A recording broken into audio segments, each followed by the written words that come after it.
Good morning all of you. आज हम मेरे संग की औरतें चैप्टर की चर्चा करेंगे।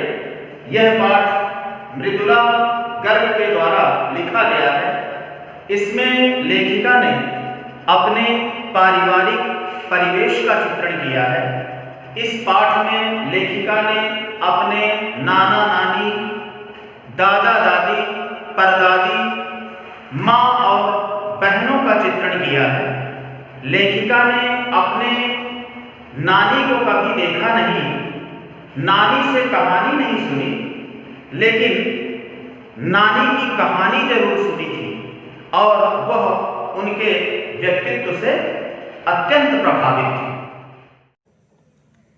लेखिका की नानी एक पारंपरिक, अनपढ़ और पर्दा प्रथा को मानने वाली महिला थी। विवाह पश्चात उनके पति बैरिस्ट्री पढ़ने विदेश चले गए थे और वहाँ से आने के बाद वह विलायती जिंदगी जीने लगे, किंतु उनकी नानी ने उनके व्यक्तिगत जीवन पर कोई हस्तक्षेप नहीं किया। किंतु जब नानी ने कम उम्र में ही अपने आप को मृत्यु के समीप पाया, तब अपनी 15 वर्षीय इकलौती बेटी यानी लेखिका के माँ की शादी की चिंता उन्हें सताने लगी। लेखिका के नाना अंग्रेजों के पक्षधर थे, किंतु नानी अपनी बेटी की शादी एक स्वतंत्रता सेनानी से करना चाहती थी। एक दिन नानी ने नाना से कहा कि वह उनके दोस्त स्वतंत्रता सेनानी प्यारेलाल शर्मा से मिलना चाहती हैं। नाना ने बिना किसी सवाल जवाब के अपने दोस्त को नानी के सामने प्रस्तुत किया। नानी ने प्यारेलाल शर्मा से कहा कि आप वचन दीजिए कि मेरी लड़की के लिए वर आप तय करेंगे। मैं नहीं चाहती कि मेरे बेटी की शादी मेरे पति जैसे साहब से हो। आप अपने जैसा आज़ादी का सिपाही ढूंढकर बेटी की शादी करवा दीजिए। लेखिका कहती हैं कि नानी की इच्छानुसार मेरी माँ की शादी एक ऐसे पढ़े लिखे लड़के से हुई जिन्हें बाद में स्वतंत्रता आंदोलन में सक्रिय रहने के अपराध में ICS की परीक्षा में बैठने से रोक दिया गया था। लेखिका कहती है कि मेरी माँ और नानी गांधी जी की तरह सादा जीवन और उच्च विचारों वाला जीवन जीने की आदी थी। लेखिका अपनी माँ के बारे में कहती हैं कि उन्होंने अपनी माँ को कभी भारतीय माँ जैसा नहीं पाया।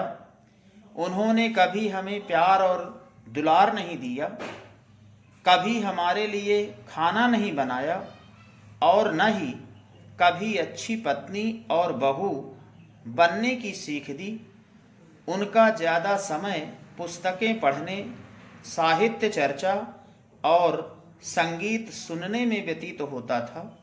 लेखिका कहती हैं कि छोटे से घर में 6 बच्चों के साथ सास ससुर आदि के रहते हर व्यक्ति को स्वतंत्र रूप से रहकर अपना निजत्व बनाए रखने की छूट थी। परदादी लीक से हटकर चलती थी। जब लेखिका की माँ पहली बार गर्भवती हुई, तब परदादी ने मंदिर में जाकर मन्नत मांगी कि मेरी बहू का पहला बच्चा लड़की के रूप में पैदा हो। वैसे घर में पहला बच्चा हर बहू का लड़का पैदा होता रहा था, किंतु परदादी की मन्नत को भगवान ने स्वीकार कर लिया और एक के बाद एक करके 5 बेटियों ने जन्म लिया। लेखिका कहती हैं कि माँ जी की मन्नत का प्रभाव रहा होगा कि मेरी चारों बहनें लड़की होकर भी कभी हीन भावना की शिकार नहीं हुई। पहली लड़की जिसके लिए परदादी ने मन्नत मांगी थी उनका नाम था मंजुल भगत, दूसरी लेखिका मृदुला गर्ग, तीसरी गौरी, चौथी रेणु और पांचवी अचला थी। बहनों के बाद एक सबसे छोटा भाई था जिसका नाम राजीव था। लेखिका ने बिहार के डालमिया शहर में नारी जागृति का कार्य किया और कर्नाटक में बच्चों की शिक्षा के लिए एक प्राइमरी गुणवत्ता युक्त विद्यालय खोला, जहां उनके और दूसरे अफसरों और अधिकारियों के बच्चे भी पढ़े और बाद में अच्छे स्कूलों में प्रवेश भी पा गए। ऐसे बहुत अवसर आए जब लेखिका ने अपने जुझारू और जिद्दीपन के नमूने पेश किए, परंतु उन्होंने सबसे ज़्यादा ख्याति और प्रसिद्धि हासिल की अपने लेखन में।